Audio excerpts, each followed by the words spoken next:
Aloha. I'm Deb. And I'm Doug. And we're from Sunrise, Aloha. Now, today we're talking about a pretty serious subject. So serious. So serious that it might cause one to explode. And that's what it often does. And especially if you haven't figured out constructive or productive ways in order to deal with the stress that builds. Now, it really doesn't matter if it's from money matters or relationship matters. What impacts us is how we feel inside, and if we let the stresses bubble up so that we do burst. And that we're going to talk about in just a moment. So, do you have any questions before we get started, my dear? Why would you talk about something like this? Is this something that, because we're happy people. Normally.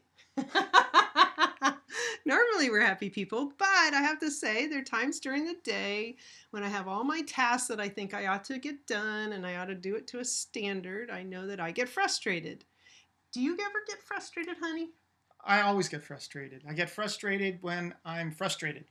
Yep, me too. It's also important. We're living in paradise. It's awesome to live out here, but not always. There are sometimes natural events. We have folks that live around us that are still recovering from a natural event, and their ability to handle this is something that they also have to learn about. I think the bottom line in my experience is everybody gets challenged. Everybody gets pushed to a breaking point. It just matters of to what extent they're able to deal with it. And we love the people who are always calm, collected, able to go with. We trust them. And when we're volatile, we have far less trust. It impacts our relationships. And so this was a subject that really bubbled up as to be a topic to think about in just a couple ways. We could talk about the subject forever, but let's get started because I know you're ready to talk about it. And what does it mean to be so stressed or frustrated you're ready to explode? Well, I think the best thing that we can do is through an illustration here that we had put together. And it shows this iceberg, as you may. And on this iceberg, what does unhealthy stress and frustration look like? Well, it's this garbage that you see covering what should be a beautiful white iceberg. And down below the surface of the water are those things, those unhealthy, stressful, maybe memories that are hidden or buried. And sometimes they get triggered by a daily event. And I've used the word disproportionate response when you say something to a person and they completely explode and it has nothing to do with the subject that you're talking about and you're wondering what the heck happened. Well, oftentimes it's because you might have triggered some of these hidden or buried pain and fears that maybe those individuals aren't even aware of. Now, above the surface, you've got some visible signs of stress. I know my wonderful husband can see when I'm stressed. In Hawaiian terms, we call it when we're not pono, when we're not right. When things aren't quite balanced for us. When things aren't balanced in our life. And sometimes you can see it in this tension in the body. You can see it with people who gain weight, who are their stress is going to go somewhere. Some people go to drugs, alcohol, other things to escape reality. There's all sorts of visible signs. And then as we get into situations where it just becomes so unbearable, that yellow line up there is when we're just ready to burst. The smallest little thing will cause us to go off. Triggers can come from anywhere. And then the top part is when we're really physically harming it. If we drink over a long period of time and we deteriorate our liver, or we say hurtful things to family members and put them in great distress where it's physically impacting their ability to function. That's a very toxic summit. It's a very toxic summit. And of course, the worst of the worst, which is a tiny percentage compared to all the stress that's out there and pain that people have, but that death. And we're seeing more and more instances of of people resorting to that, either suicide or hurting others. And so it's so important to deal with stress in ways that we're not going to continue to go up the summit as you may. Is there, yeah, is there Well, I was just going to wonder, where do you go from here? I mean, this seems like you're on this island that is actually this big iceberg, and what can you do? I mean, what are the symptoms that are more than the symptoms we see here? Is there a process that we go through that brings us this way? I'm really glad you asked that, because I think that we have found that, first off, you want to take a deep breath. No matter how awful the situation is that you have in your head, or that you have seen someone do perhaps, and you're going to jump immediately. What a horrible thing that they did, short of safety concerns, risk concerns. When you watch someone else and that triggers this potential explosion in you, first what you want to do is just take a deep breath. You want to pause, and actually, as much as it contradicts perhaps what your body's telling you to do, smiling will put you in a situation where you're going to help bring out more of the best of you than the worst of you. And when you listen and pay attention closely, you're going to see first that, yes, something bad happens and you have a choice. At least if you're viewing it as bad. Right. That's why it's in little quotes. Mm-hmm. And so the pause between what you decide to do is so critical. I'm thinking about this, and I know that typically we have ingrained in us this flight or fight response, but there's also a fight, flight, or freeze response. Is the pause a freeze response, or is the pause more of a conscious, intentional? It's a conscious, intentional pause. I understand the freeze one, and that's a great point. I think it's an intentional one, and by taking the breath and continuing to breathe, oh, by the way, don't just hold your breath, but continuing to breathe, but taking measured tones, at least you are aware, you're self-aware that something's bubbling up inside of you and you want to take action. And we're going to show in just a moment a couple of the reasons why that you need to really think about that first. And so when you have these multiple choices, you need to go back to say, okay, we've got the stimulus, we've got our response, which will be our choice of how we're going to behave. And the stimulus, if we can, and I can encourage each of you to not look at that stimulus as good or bad. It's very easy to jump to a conclusion and say that's bad. What if that's the best thing that ever happened to you? Perhaps you've been in a situation where something that seemed the worst thing in your life actually turned out for the best, and it was a necessarily painful step, maybe not desirable, but you had to go through that before you could get something better. Our ancestors, when they were dealing with the saber-toothed tiger, they wouldn't pause because they'd be eaten. But very few of us have saber-toothed tigers in our lives right now. Not the physical type. Well, that's what the stimulus response, yes. Our ability to, our body's need to respond immediately to whatever the stimulus was, typically something that was fearful or angry, those emotions that were a result of that. If we paused, we were goners. And I think that what we'll find is the media really encourages the fight, flight, or freeze, as opposed to making it seem like it's a real imminent physical threat. And so accessing our higher level wisdom in order to make a deliberate pause and not judge the stimulus off the bat as good or bad, unless, of course, the only exception is if you're in danger of physical harm by a presence. The response, then you can take a more measured look to see, is that what you wanted? Is that what you would have chose if you took yourself out of that situation and 10 years from now looked back and said, is that really what you wanted? So the key here is that we develop choices during that pause. At least we're hoping that they become available. As a matter of fact, how will we know that the choices will develop for us even during that pause? I'm not sure that we know for certain, But I know that when we're at our best, we have a far greater chance of that happening. But unless we stop and think first, we need to ask ourselves questions. When you pause, you actually open yourself up to questions in order to access that higher level wisdom. And in this case, what are we asking? How important is it to know when I'm not at my best? And when we can search for those answers and really understand these answers, normally a negative one is not one we would recommend, but I think it's an important warning sign, just like the stop and think is a warning sign. If we don't get that, if we're not at our best, what are the ramifications of that, then we will never encourage ourselves to get out of the fight or flight mode in order to make a better choice that will put us at our best. So if some stimulus happens to us and we perceive it as a negative, we perceive it as a bad, it creates an emotional anger or fear or something like that we're going to potentially respond to immediately.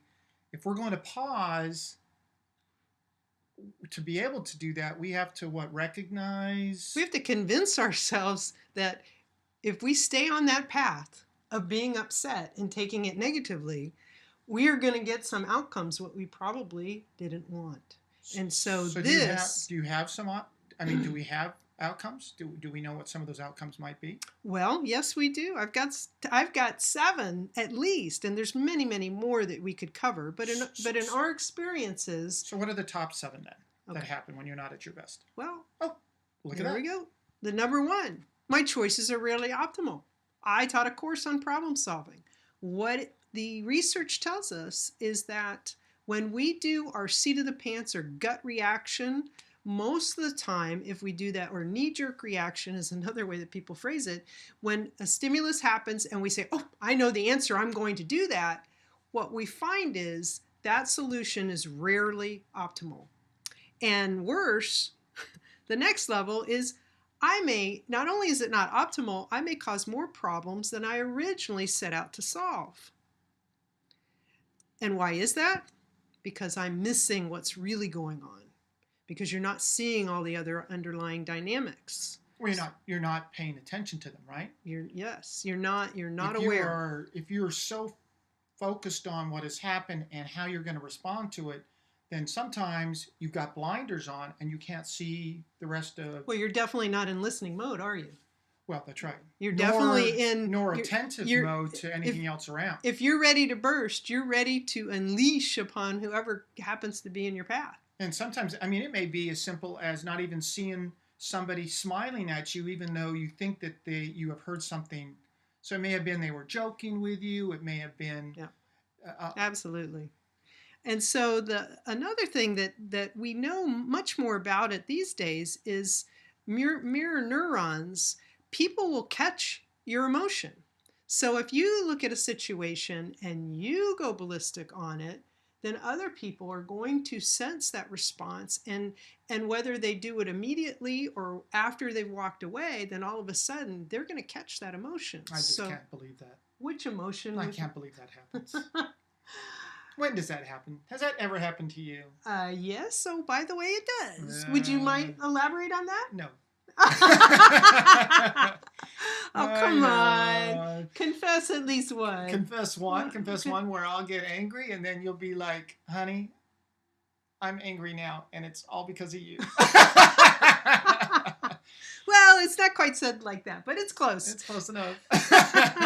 Because all of a sudden I'll sit there, and even if Doug is upset about something else, I try to convey to him, because he's sitting in the same space next to me, I'm still catching that emotion. And so that's why if we really care and love our loved ones, we try not to say the words or react to the stimulus that we might regret later. Fortunately, we can also catch positive emotions. So right, and exactly right. So what emotion do you want to catch? And here's another one that I think is really critical for those people who think that when they're in the angry mode that they are making things happen. Well, they're focused. They're focused. Well, the truth is, we have these different levels of brain function. And when you're ready to burst, you're actually at the lowest level. Even if it's just stress, it doesn't have to be anger, it could just be stress. And we have a great example of that is accessing your full wisdom and understanding. I was looking for a purse that I was going to use to take out. And I'm running around like a chicken with its head cut off trying to find the purse. I knew I'd taken it out of the drawer. Where the hell was it? And all of a sudden, Doug's coming up the stairs. He says, trepidly, "Can I help you?" "Yes, I'm looking for the purse." And I described it in great detail. And he looks at me and he goes, "It's on your shoulder." Um, that was He said with trepidation, by the way. and I like, oh my gosh, I hadn't put anything in it, so it was light as a feather. And anyway, so I realized that even stress, I was stressed initially, and then I got angry. And so no matter what level you're at, you can't access. You miss what's going on. You also can't access your full wisdom and understanding. And here's number 2. Oh, that's quite a consequence, isn't it? When you harm your friends and family, I mean, I've had what we call myth-guided strategies where people rationalize why it's okay to say hurtful things to others. Well, that's just the way I am. You have to accept me. Well, no, it's not, and it's not acceptable. When you harm your friends and family, those are the ones you're supposed to love and care about the most. And when you take the the standard lines, they're used to me. They're used to me. They know how I am. It hurts. It hurts. And we can allowing me to vent. And we can talk a long time. That's one we could spend days on. But not today. I just want to get to really the number one reason. What happens when we're not. These are all pretty amazing, not really happy things either. So Right. Well, that's what happens when I'm not at my best. But the hardest one is I may get exactly what I don't want. What does that mean? So how's that for a strategy? There's something that we have articles that we're putting out about interception strategy. It's like throwing an interception. You want to throw a pass that gets you a touchdown, but you throw a pass and you that get an gets interception. Somebody else a touchdown. Right. And maybe they win the game on your interception. But in life, it could be I wanted to help. How many times have you heard a parent go to a child and say, "I want to help you"? And by the time they're done with the conversation, they leave and both of them are angry. And they both don't want to have to spend any more time with each other. Another one is with ourselves. So we know that relationships are huge about getting exactly what we don't want, whether it's our spouses or our children. But when we don't get what we want, I think the one we're most disappointed in is ourselves. And the angrier we get, like the more frustrated about our inability to succeed perhaps in a task, the angrier we get, the less likely we will succeed in the task. And so oftentimes then you get derailed. So it's like... that's an unlit bomb, which I think you can take back to the title of this particular presentation. When you're ready to explode, all of these, it seems like, are potential things that will happen if you light that. And it's so easy when you're not at your best to light that. Yes. And all I can say is, I know we spent a lot of time talking about the negative aspects of what happens when we're stressed. And again, we could talk many days about this subject. But for right now, let's talk about what it is we want to focus on and what we want to get. Right. So if these are the things that happen when I'm not at my best, are there anything we can do to be at my best? Well, here's the flip side of what we've just talked about. What's the number one reason I want to be at my best?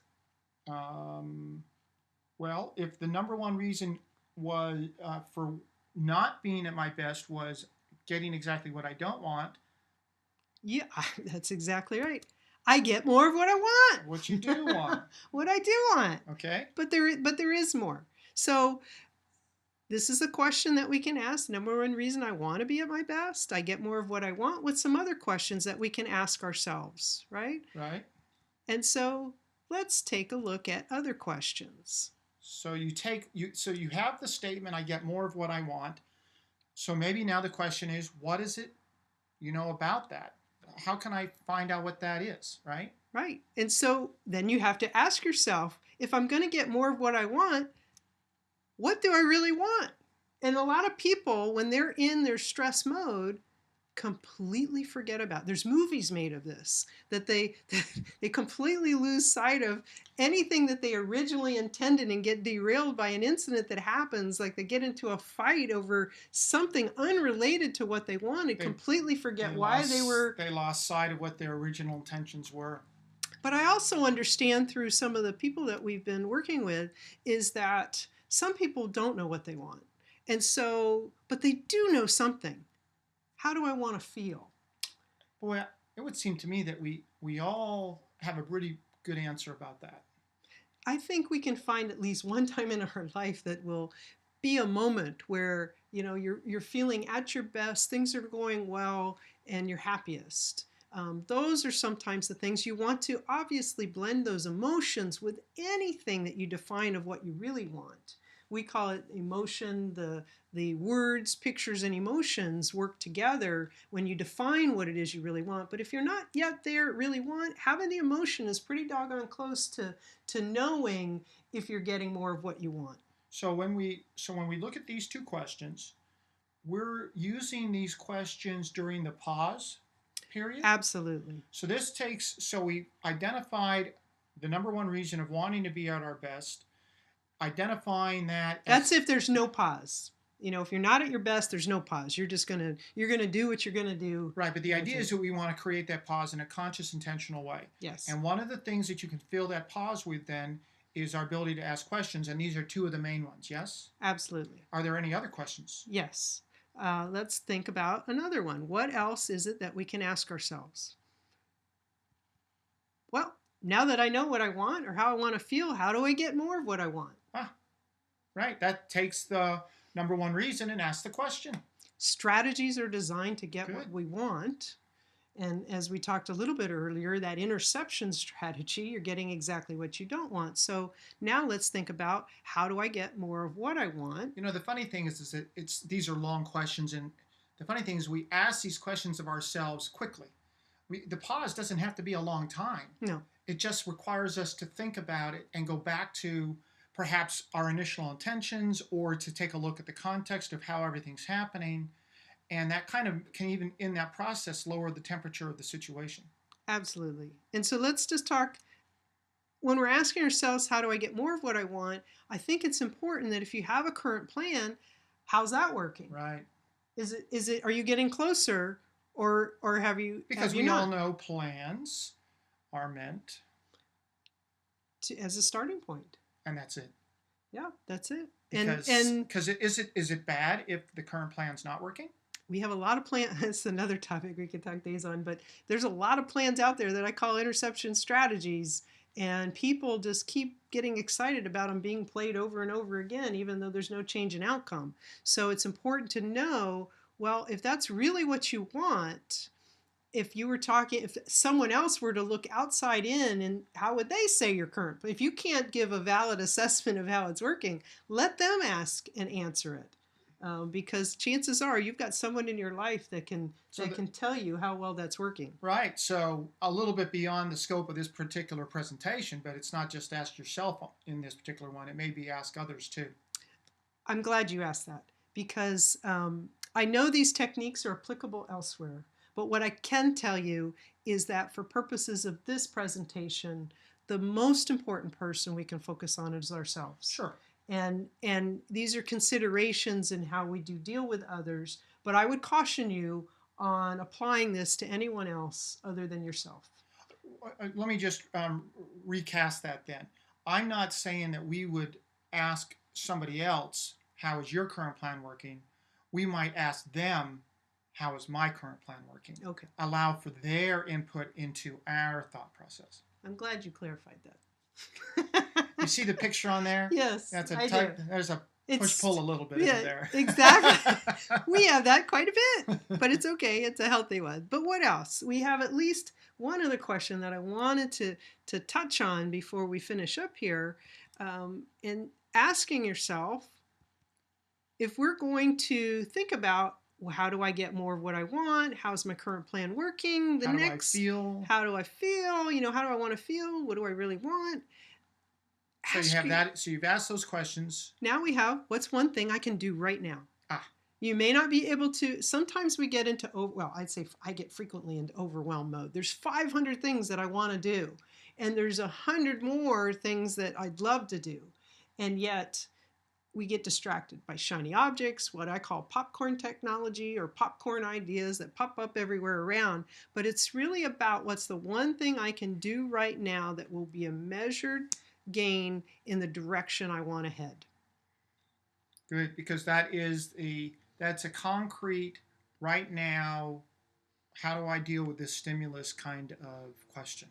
And there'll be some things we'll say, well, I can't do that right now. Okay, I can't do that right now. I can't do that. Okay. You can note those ideas, but there may be one thing that you can do now. We're going to talk again. We brought it up earlier, but I'll bet you can guess what's the one thing you can do right now that will at least get you in a better direction. In most cases, not 100%. None of these are 100% solutions. We are just trying to provide some guidelines to say how to consider your approach when you're faced with it yourself. So you're going to give us an answer? No, I'm not going to give you an answer. What can I do right now? That's each of us have to come to that answer in our own particular situation of what we can do now by asking it of ourselves. So asking questions. Asking questions. Ah. The better the questions we ask ourselves, the more we can change our lives. So next time, I want you to remember that your best, and I know my best, even though sometimes I'm harsh judge critic of myself. And you mean my best too? And Doug's best, yes, our best is amazing. And I know that when we're stressed, we frequently lose sight of that. And I think that that is an uppermost thought to say there are no mistakes here. Each person is a miracle of life, and we have to acknowledge that and celebrate that. And when we do, and we get stuck in these situations that we feel that we're not where we want to be, and we start becoming and feeling stressed, and hopefully by now we've downloaded that just a little bit, we will ask these questions. What do I want? So we can be focused on what it is that we want. How do I get more of what I want? That means using those strategies that work. What's one thing I can do right now? Because opportunities are everywhere. So that's interesting. So when I say what do I want and I want to be focused, the focus though is not blinders, right? The focus is focus on the world that I have, not some other fantasy world, but the world that exists right now, right? And then how do I get more of what I want? Yep. And then, of course, using the strategies that work, not the strategies that are going to throw the interception. And then coming down to it, the real thing here, the one thing I can do now, meaning, hey, there are opportunities that are everywhere. And so as we develop the choices during this pause period for our response, it's good to take a look at what those opportunities might be, and then helping us to identify something that we might not have necessarily thought of if we hadn't gone through this process. Absolutely. So is there an easy way to remember this? We call it the who. Who will help you the most? Because we're talking about how we're going to live our lives. Who, W-H-O. What do I want? What do I want? How do I get more of what I want? What's the one thing I can do right now? Who will help you the most? Why, it's you. Very clever. Very clever. I like that. Who you. Nice. Good job. Who you. That's who. So next time you're stressed and frustrated, you're ready to burst, try this first. Stop and think. And so I can see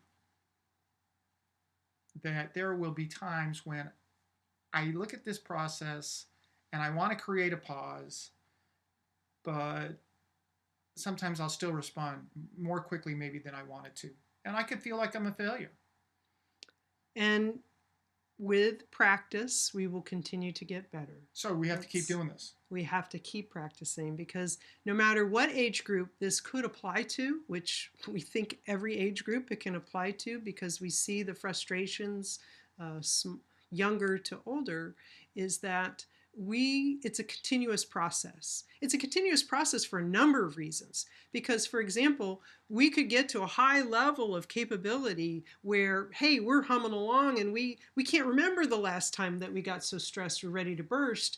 And then all of a sudden events happen, cataclysmic kind of events all happen and can derail even the most qualified person who has trained themselves to be aware of the situation. But even then, habits may kick in. That reptilian brain function might kick in. And what I can say is, whether it's your family or your friends, or having this course as a reminder, will help us to get to where we want to be. So go back to who? You. Who? You. And so I wanted to leave you with a couple things. First is, remember that iceberg that we started off with, that's covered with all that garbage. Right. So you have the little bit at the top that we know are the visible signs, but you have that bottom that has all that hidden baggage, perhaps. And when you know that everyone is kind of covered in this stuff with their hidden things and the things that you might be able to see, maybe you don't see very much, looks pretty good, but I have to tell you that there's really just one thing that's able to make a huge difference in each of our lives. And I'd like to show that now, and that's called the light of love. Because the light of love is so important. You can see it's not melting the iceberg, it is cleaning off the garbage so that you can see the beauty that's underneath, whether it's above the line or below the hidden areas of our life. This is where the healing can go on, because the light of love heals us. That hidden or buried things don't disappear. Those are our experiences. Yes. Right? But the healing part of the love piece will allow us to function so that they don't become triggers for actions that may cause us to want to explode when stresses enter our lives. In some kind of unconscious way. In some kind of unconscious way. Got it. And so healing is very important. Very important. And we know love is the greatest power on earth, and here in Hawaii, there's a reason we have Sunrise Aloha in our name. Sunrise is also new beginnings, so that it doesn't matter how heavily covered you are, every day is a new day in order to be a better person. And also Aloha, we know love is the greatest power in the world, and Aloha as a language is so much more. It's even more than love. And so where's a great place to start? Your smile. Your smile? Yes. Not a frown? Not a frown. Even when you want to frown, it's your smile. Ah, very nice. Because there's always a better way. There's always a better way. And if you want to start small, what's the one thing I can do now? I guess I am offering a suggestion. Are you? As we offered it early, when you took that breath, is smile. Because your smile is a gift, not only to yourself, but to everybody who's in your surrounding space. Because as we know, when we talked about others catching your emotions, your smile is a great way for others to catch too. And it can dissipate the most tense situation, as we saw in, is it emotional intelligence or social intelligence? Social intelligence. Social intelligence. The first page of that book talks about a situation where a smile made the difference between life and death for a group of soldiers. And we'll leave you to go read that. And we'll leave you to read that, but that is a fabulous book, and a friend of ours, Chris Hughes, who has written up there. So, what now? Is this helpful? We hope so. And we'd love to hear from you. So join us at Sunrise Aloha, or contact us and tell us if this had a positive impact. And most certainly look down below and like us if you can, and share the love, because we want to hear from you, and we hope, we pray that in your lives, whatever stresses you're facing, that knowledge of some of these dynamics that are going on will help you stop thinking less of yourself or blaming yourself or causing you to feel anything less than an amazing person that you are. I'm Deb. I'm Doug. And we're Sunrise Aloha. And we believe in you.